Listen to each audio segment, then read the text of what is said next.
Salut à tous, je m'appelle Antoine Caron et je suis heureux de vous accueillir sur cette chaîne dédiée à la pêche. Ici, je partage des astuces sur la pêche, le choix des appâts et des leurres, et j'aide également les débutants. Abonnez-vous pour rester toujours au courant. Et maintenant, passons au sujet du jour. Bonjour à tous.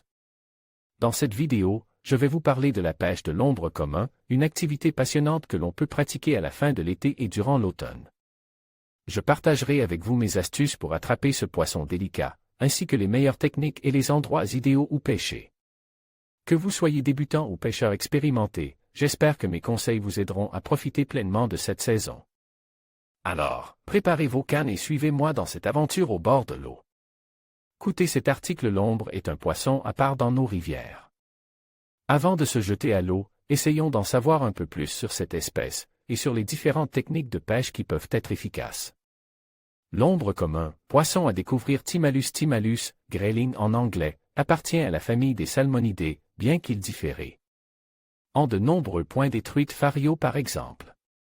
L'ombre commun est facilement reconnaissable à sa robe plutôt grise, virant parfois au bleu-gris, gris-vert, mais surtout à sa nageoire dorsale proéminente, un véritable étendard, splendide, mêlant des taches rouges et marron. Sa bouche est plutôt petite, pointue, son corps allonge et sa queue fourchue. La plupart des ombres capturées sur nos rivières mesurent entre 30 et 40 cm. Les sujets les plus imposants peuvent toutefois dépasser le kilo et les 50 cm. Sa période de reproduction s'étend en général sur les mois de mars à mai, ce qui explique que la pêche de ce poisson n'ouvre pas avant le mois de mai sur la plupart des cours d'eau. La pêche de l'ombre peut aussi se pratiquer après la fermeture de la truite sur les eaux de seconde catégorie, ce qui permet d'étirer quelque peu la saison pour les passionnés de salmonidés, tout en profitant de l'ambiance automnale très particulière au bord de l'eau. Comment pêcher l'ombre commun? L'ombre a été introduit dans de nombreuses rivières françaises. Il peut aujourd'hui se pêcher dans différents cours d'eau où il est bien implanté, la Dordogne, l'Ain, l'Aude, le Haut-Rhône, Haute Loire, l'Allier. L'ombre ne se tient généralement pas sur les mêmes postes que la truite. C'est un poisson qui affectionne aussi les eaux courantes et bien oxygénées, mais on le retrouve souvent sur les fins de première catégorie et les débuts de seconde. Les ombres peuvent avoir tendance à se tenir en banc de même classe d'âge. L'ombre commun peut se pêcher aux appâts naturels, parfois au leurre, mais c'est surtout à la mouche que la plupart des passionnés essaient de le rencontrer. C'est un poisson qui peut se montrer très actif en surface par période, ce qui explique en partie pourquoi les pêcheurs à la mouche prennent plaisir à essayer de le leurrer.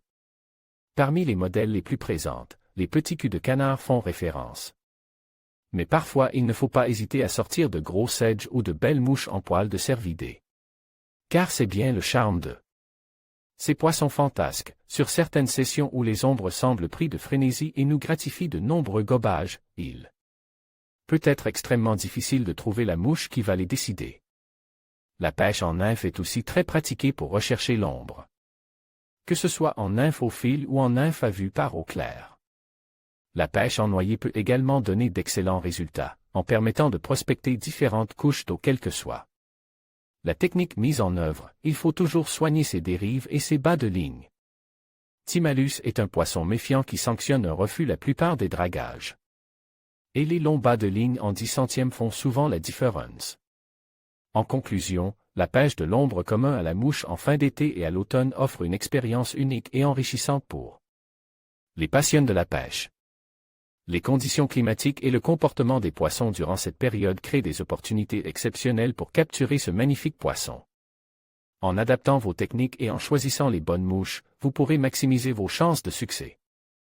N'oubliez pas de respecter l'environnement et de pratiquer une pêche responsable. Profitez de ces moments en pleine nature et partagez vos expériences avec d'autres pêcheurs. Bonne pêche à tous!